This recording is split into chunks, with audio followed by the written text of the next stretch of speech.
Assalamualaikum warahmatullahi wabarakatuh. Di sini kami akan sedikit menjelaskan materi mengenai manajemen proses. Untuk anggotanya terdiri dari 3 mahasiswa. Yang pertama ada Abdul Hanis Hafiz, kedua ada Adreno Hadafi, dan yang terakhir ada saya sendiri, Holila dari kelas F20C. Langsung aja ke materinya.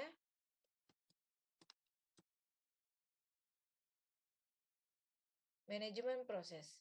Secara umum, proses adalah program dalam eksekusi suatu proses adalah lebih dari kode program, di mana kadangkala dikenal sebagai bagian tulisan. Proses juga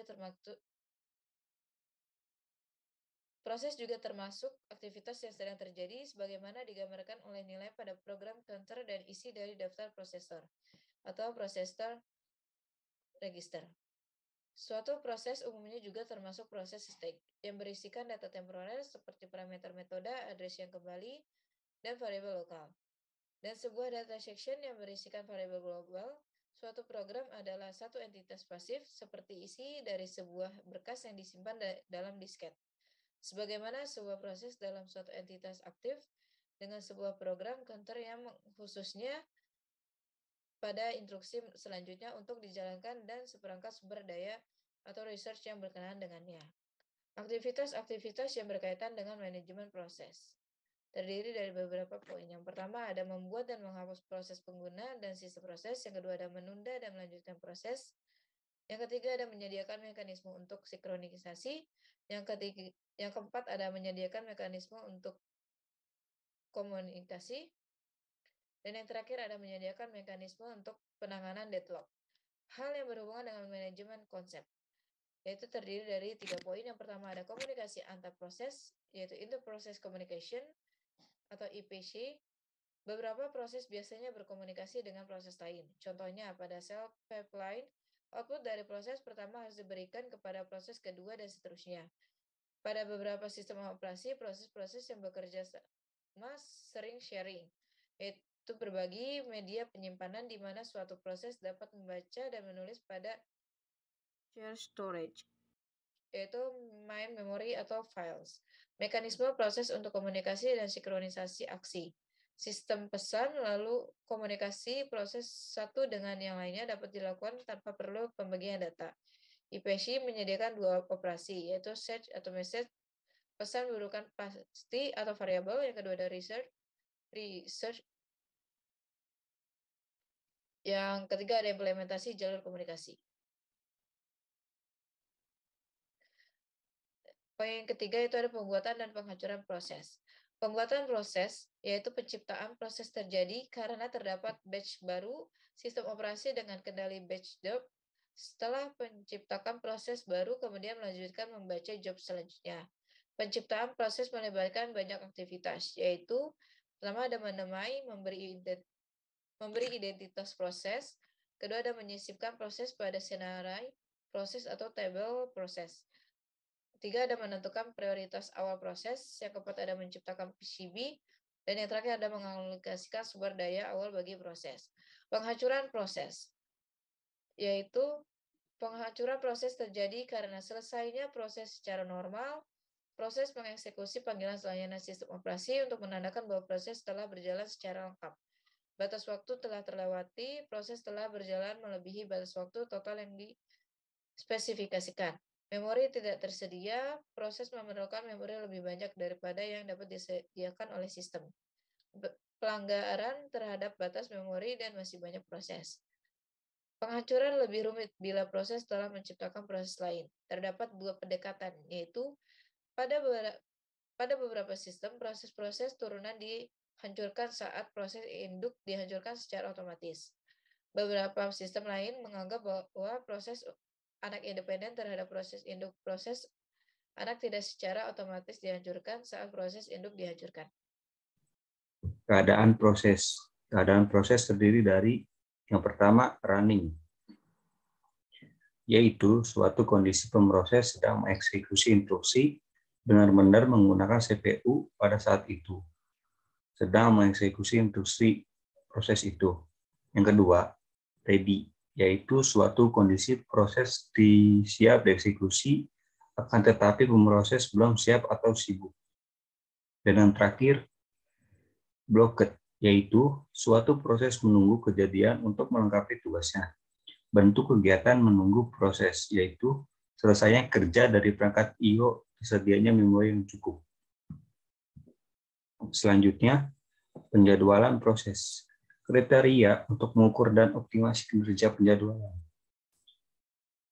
Yang A, adil atau fairness adalah proses-proses yang diperlakukan sama, yaitu mendapatkan jatah waktu pemroses yang sama dan tak ada proses yang kebagian layanan pemroses sehingga mengalami kekurangan waktu. Yang B, efisiensi. Dan yang terakhir, yang C, waktu tanggap atau response time. Waktu tanggap berbeda untuk yang pertama, sistem interaktif didefinisikan sebagai waktu yang dihabiskan dari saat karakter terakhir dari perintah dimasukkan atau transaksi sampai hasil pertama muncul di layar. Waktu tanggap ini disebut terminal response time. Yang kedua, sistem waktu nyata didefinisikan sebagai waktu dari saat kejadian, internal atau eksternal, sampai instruksi pertama rutin. Layanan yang dimaksud dieksekusi disebut event response time. Dan selanjutnya, algoritma penjadwalan. Berikut jenis-jenis algoritma berdasarkan penjadwalan. Yang pertama, non-prime FDEV menggunakan konsep FIFO, first in, first out, atau FCVS, first come, first serve. Yang kedua, SJF atau shortest job first. Yang ketiga, ARN atau high is ratio next.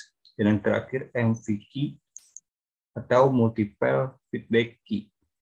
Yang kedua, prime active menggunakan konsep RR atau round robin, SRF shortest remaining first, PS priority schedule, dan yang terakhir GS guaranteed schedule.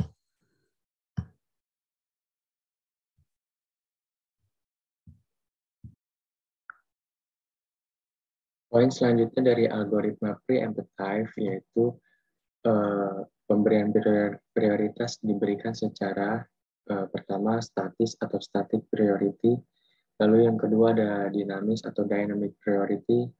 Dynamic priority itu merupakan mekanisme untuk menanggapi perubahan lingkungan sistem beroperasi. Prioritas awal yang diberikan ke proses mungkin hanya berumur pendek setelah disesuaikan ke nilai yang lebih tepat sesuai lingkungannya. Lalu yang C ada multiple feedback request atau MFQ. MFQ ini adalah penjadwalan untuk mencegah atau mengurangi banyaknya swapping dengan proses-proses yang sangat banyak menggunakan pemroses atau karena menyelesaikan tugasnya memakan waktu lebih lama dan diberi jatah waktu lebih banyak dalam satu waktu. Penjadwalan ini juga menghendaki kelas-kelas prioritas bagi proses-proses yang ada.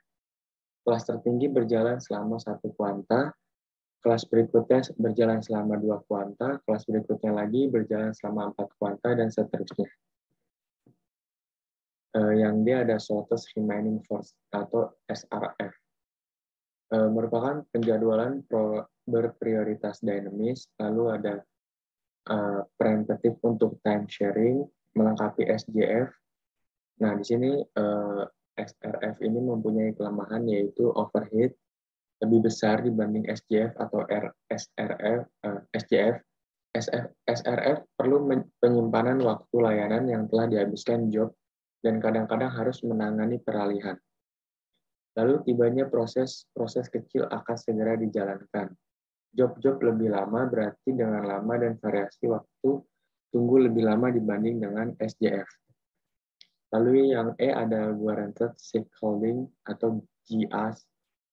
Penjadwalan ini memberikan janji yang realistis atau memberi daya pemroses yang sama untuk membuat dan menyesuaikan performance adalah jika N atau pemakai, sehingga setiap proses pemakai akan mendapatkan 1/n dari daya pemroses CPU. Untuk mewujudkan, sistem harus selalu menyampaikan informasi tentang jumlah waktu CPU untuk semua proses sejak login dan juga berapa lama pemakai sedang login. Kemudian jumlah waktu CPU yaitu mulai login dibagi dengan N, sehingga lebih mudah menghitung rasio waktu CPU. Karena jumlah waktu pemroses tiap pemakai dapat diketahui, maka dapat dihitung rasio antara waktu pemroses yang sesungguhnya harus diperoleh, yaitu 1/n waktu pemroses seluruhnya, dan waktu pemroses yang telah diperuntukkan proses itu. Lalu ada algoritma non-preemptive. Yang pertama itu ada first in, first out atau FIFO. FIFO adalah penjadwalan paling sederhana, yaitu proses-proses diberi jatah waktu pemroses berdasarkan waktu kedatangan. Pada saat proses mendapat jatah waktu pemroses, proses dijalankan sampai selesai. Yang kedua ada shortest job first atau SJF. Penjadwal ini mengasumsikan waktu jalan proses sampai selesai diketahui sebelumnya.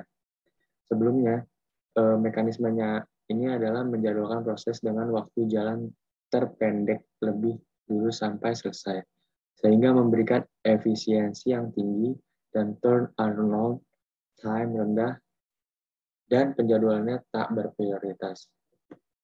Lalu yang ketiga ada high risk rationings atau HRM, merupakan penjadwalan berprioritas dinamis, penjadwalan untuk mengoreksi kelemahan SJF, lalu strategi penjadwalan dengan prioritas proses tidak hanya merupakan fungsi waktu layanan, tetapi juga jumlah waktu tunggu proses. Begitu mendapat jatah pemroses, proses berjalan sampai selesai.